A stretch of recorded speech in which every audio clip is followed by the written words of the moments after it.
may have had connections to North Fox Island, a private island that later became the subject of a conspiracy theory rumored to be linked to a child ring. Except it wasn't just a rumor. The horrors people spoke of happening on this desolate island, which was supposed to be a nature camp for young boys, turned out to be completely true. I covered the story behind the island in part 1, so if you haven't seen that yet, be sure to go watch it because it's absolutely crazy and you will otherwise be completely lost. But this is the part 2 video, and if you enjoy content like this, make sure to follow. While the conspiracy surrounding North Fox Island turned out to be true, one rumor that can't be confirmed is whether or not JonBenet Ramsey's family had any involvement in the island's operations. Even though we can't confirm it, I'm gonna tell you what we do know for a fact, and you can decide how the pieces fit together for yourself. The Ramsey family was known to have a vacation home in Charlevoix, Michigan, which is just a stone's throw away from North Fox Island. JonBenet's paternal grandfather, Jay Ramsey, was also involved in aviation, specifically with the Michigan Aeronautics Commission during the 1970s. That's the same decade when North Fox Island was being used as a front for a child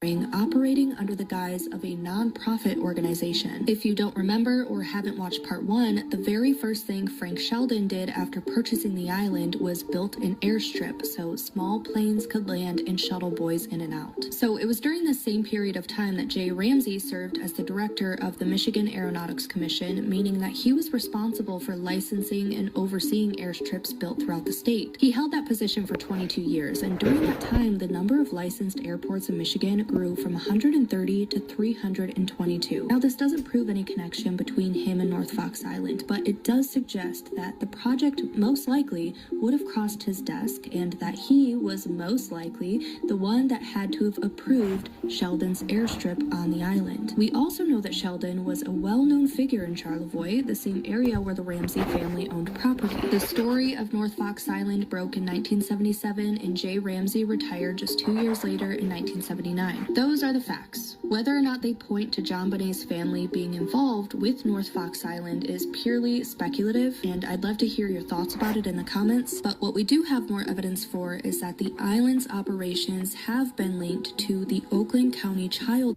an unidentified who targeted children in the suburban areas just north of Detroit. I can dive deeper into that connection in part 3, or you can go check out my 2-part podcast episode on this topic by searching Oddities on Elm Street wherever you get your podcasts.